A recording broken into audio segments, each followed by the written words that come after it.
मैं विवेक श्रीवास्तव, ईश्वर शरण inter college Prayagraj से गणित का अध्यापक कक्षा 10 के विद्यार्थियों का नए सत्र 2020-21 में स्वागत करता हूँ। बच्चों, आज हम लोग ऑनलाइन क्लासेस स्टार्ट करने जा रहे हैं क्योंकि हम जान रहे हैं कि कोरोना वायरस की वजह से लॉकडाउन माननीय प्रधानमंत्री जी ने, माननीय मुख्यमंत्री जी ने किया हुआ है, जिस कारण से हमें और आपको अपने अपने घरों में रहना है। तो घर से ही हम लोग पढ़ाने का प्रयास कर रहे हैं और आप भी अपने घरों में रह करके ही पढ़ने का प्रयास कीजिए और अधिक से अधिक ज्ञान का अर्जन कीजिए। प्रैक्टिस मैथ्स में आप जानते हैं, जितनी अधिक आप प्रैक्टिस करेंगे उतना ही परफेक्शन आपको मिलेगा। तो फिलहाल हम लोग पहला चैप्टर स्टार्ट करने चल रहे हैं। गणित में कक्षा 10 में पहला जो अध्याय है वो है वास्तविक संख्याएं, अर्थात इंग्लिश में इसी को बोला गया रियल नंबर्स। तो वास्तविक संख्या या रियल नंबर्स हम लोग कक्षा 8 में भी पढ़ चुके हैं, 9 में भी पढ़ लिए हैं। Natural number, whole number, rational numbers. तो नेचुरल, होल और रैशनल, इनके अलावा एक नंबर आपने पढ़ा इरैशनल, अपरिमेय संख्या। तो प्राकृत संख्या, पूर्ण संख्या, पूर्णांक एवं अपरिमेय संख्या एवं अपरिमेय संख्या सबको मिलाकर के वास्तविक संख्या बनी हुई है। तो वास्तविक संख्याओं की संख्या वगैरह हमने क्लास 9 में किया हुआ है। फिलहाल अभी हम जो पढ़ाने चल रहे हैं, जो हमारा क्लास 10 का पहला टॉपिक है यूक्लिड्स डिवीजन लेमा या यूक्लिड डिवीजन प्रमेय का, जिसमें बताया गया कि यदि a और b दो धनात्मक संख्याएं हैं और इस प्रकार से है कि a b से बड़ा है, a is greater than b, तो a can be written as, यानी a को लिखा जा सकता है b into Q plus r, जहां q और r दोनों ही क्या है पूर्णांक एवं r का जो मान होता है बेटा वो b से बड़ा नहीं हो सकता, 0 या उसके बराबर होगा, 0 से बड़ा होगा, किंतु b से सदैव छोटा होगा, यानी r की वैल्यू 0 और b के बीच में लाई कर रही होगी। ठीक है, इसका उपयोग हम लोग दो संख्याओं का एचसीएफ ज्ञात करने के लिए करते हैं। ठीक है, उदाहरण के लिए मान लिया हम लोगों ने एक उदाहरण के लिए दो संख्याएं ली, 455 और 42 का एचसीएफ ज्ञात करना है। तो एचसीएफ ज्ञात करने के लिए एक विधि तो हम लोगों ने छोटी क्लास में पढ़ रखी है, किंतु यहाँ पर जो हम यूज करेंगे वो division algorithm, Euclid's division lemma. तो यहाँ पर हम लोग क्या देखते हैं बेटा कि 455 और 42 का जोड़ा हमारे पास में है, यानी एक a होगा और एक b होगा। तो इसमें क्या देख पा रहे हैं कि बड़ा कौन सा है, 455। तो हम लोग ऑब्जर्व करते हैं कि a बराबर 455 और b बराबर 42, अर्थात हमें a equal to B Q plus R के रूप में लिखना होगा। तो हम लिख सकते हैं 455 बराबर b अर्थात 42 गुणे q। तो हम देख पा रहे हैं कि ये 455 है, यहाँ 42 है, अगर हम इसको भागते हैं तो ये आराम से 10 बार चला जाएगा। तो 42 गुणे 10 प्लस r, तो जब आप 10 से गुणा करते हैं तो क्या बच रहा है बेटा, 420, और हमारे पास कितना है 455, अर्थात यहाँ पर क्या जोड़ दिया जाए 35। तो 420 प्लस 35 455 हो गया। तो हमने क्या ऑब्जर्व किया कि 455 और 42 को a equal to B Q plus R के रूप में रख दिया गया, जहां पर q के मान 10 हमें मिल रहा है और r का मान 35 मिल रहा है।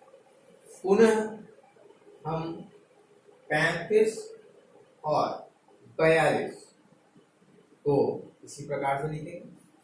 तो पुनः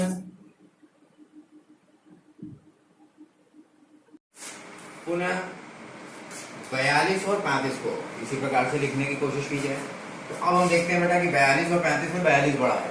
ठीक है, तो 42 42 कैन बी रिटन है। तो अब आप देखिए बेटा हम लोगों को क्या करना है, 35 गुणे, तो अब आप देख लो क्योंकि 42 और 35 में बहुत कम अंतर है, अर्थात एक ही बार जाएगा, 35 गुणे 1 प्लस 35 गुणे 1 अर्थात 35 ही हो रहा है, और इधर हमारे पास क्या मिल रहा है 42, यानी 42 मिलना चाहिए, अर्थात इसमें क्या जोड़ दें 7।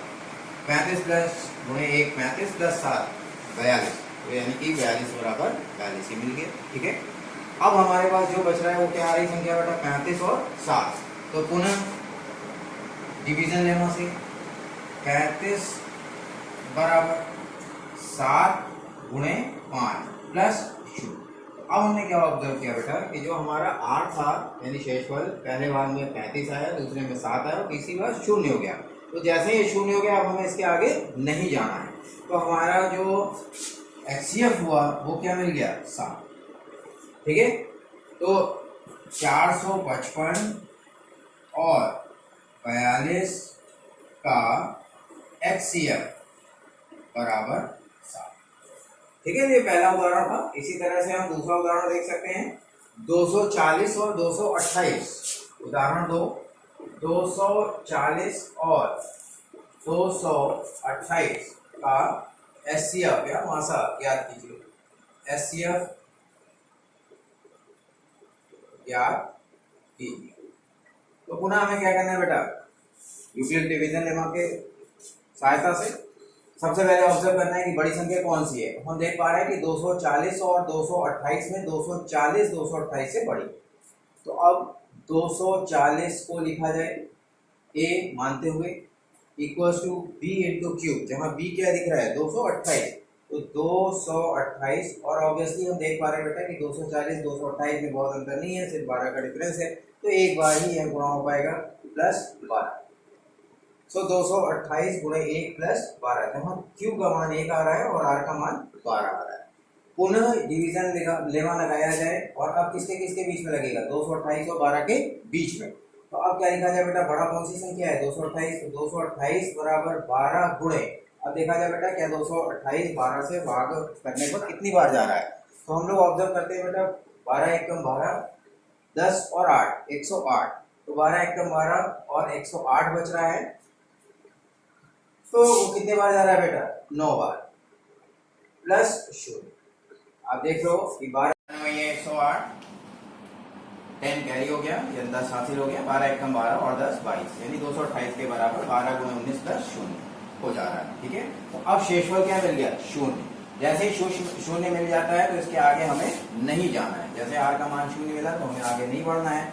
अब यहीं से हम लोग बता सकते हैं कि इसका HCF क्या होगा। तो हम लोगों को क्या मिलता है बेटा, अर्थात या अतः HCF 240 और 228 का क्या आ गया बेटा 12। ठीक है, तो उम्मीद करता हूँ आपको समझ में आया होगा। अब इसको करने का बहुत ही आसान तरीका, क्योंकि यूक्लिड डिलेमा थोड़ा सा नया है, हम लोग को इस तरीके से लिखना पड़ता है। अगर हमसे प्रश्न पूछा गया एग्जाम में तो हमें इसी मेथड को फॉलो करते हुए लिखना होगा। लेकिन इस मेथड को कैसे हम बनाएं, जैसे अभी तो हमने लिख दिया आपके सामने, आपको लग रहा होगा कि हाँ बहुत इजी है, 42 गुणे 10 और 35 गुणे 1 और ये सब आसान से हो सकता है। बहुत लंबे पद मिल जाए, हमें बड़ी संख्या मिल जाए, तब क्या करें।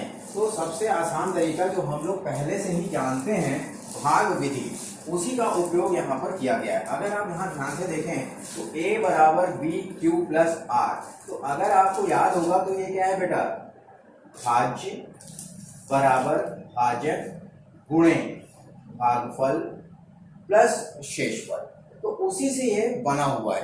अर्थात जो हमने पहले पढ़ रखा है, छोटी क्लासेस में पढ़ रखा है, क्या पढ़ रखा है कि हम लोग लिखते थे भाज्य बराबर भाजक गुणे भागफल प्लस शेषफल। भाज्य अर्थात इंग्लिश में इसको कहा गया डिविडेंड,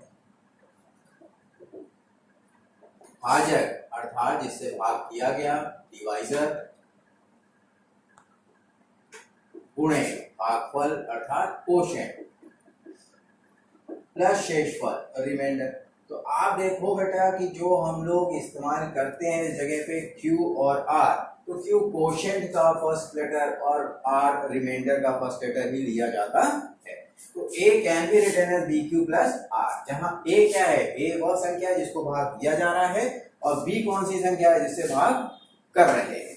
ठीक है, अब इसी उदाहरण को जैसे हमने निकाला उदाहरण 1, 455 और 42, तो 42 से भाग देते हैं हम लोग, 455 को भाग करते हैं तो 42 वन जा, एक बार 42 3 5, अब ये नहीं जाएगा हम जानते हैं, तो क्या किया जाता है बेटा, 0 लगा दिया जाता है, और जब 0 लगा देते हैं तब हम इसमें भी 0 लगा करके आगे बढ़ते हैं। ठीक है, तो अब हम लोग क्या करेंगे, अब हम 35 से भाग करेंगे 42 को, तो क्या होगा बेटा, 35 से एक बार जाएगा 35। अब आप देख पा रहे हो कि यहाँ कितना आ रहा है 7 बच रहा है। अब 7 से क्या करेंगे, 35 को भाग करेंगे, 7 पंजे 35। अब हमारा शेषफल क्या हो गया? 0। तो अगर हम 1 बाय 1 स्टेप बाय स्टेप देखें तो सबसे पहले हमारे पास क्या था? 455 बराबर 42 गुणे भागफल अर्थात 10 प्लस शेषफल 35।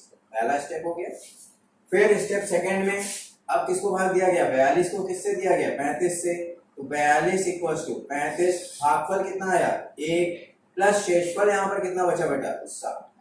अब 35 को भाग दिया गया, किससे भाग दिया गया? 7 से। भागफल कितना दिख रहा है? 5 और शेषफल 0।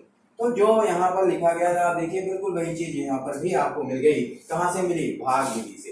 तो ये आसान तरीका है, हम जानते हैं। आप अगर इसको डायरेक्ट करते हैं बहुत अच्छी बात है, क्योंकि हमें जब लिखना होगा एग्जाम में तो डायरेक्ट ही लिखना होगा।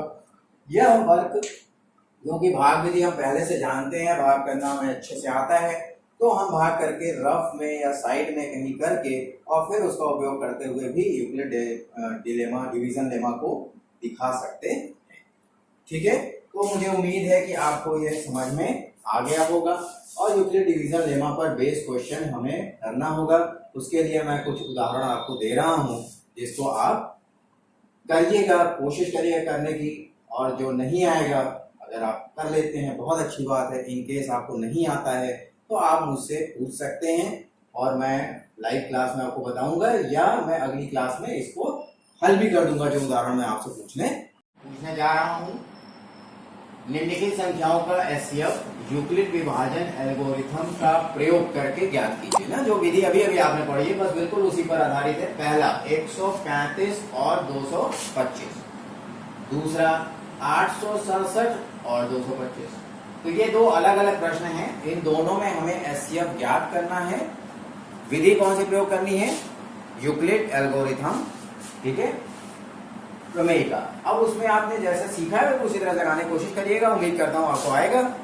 और जो लिखने का तरीका है वो विशेष रूप से ध्यान रखना होगा, किस तरह से आप पहला पद लिखेंगे, फिर दूसरा, फिर तीसरा। ना सबसे पहले आप 135 से भाग देंगे, जो आएगा उसको लिखेंगे, फिर दूसरा तीसरा पदों में आप इसको निरूपित करेंगे, जब तब तक लिखेंगे जब तक शेषफल 0 ना हो जाए। ठीक है, जैसा आपने सीखा हुआ है।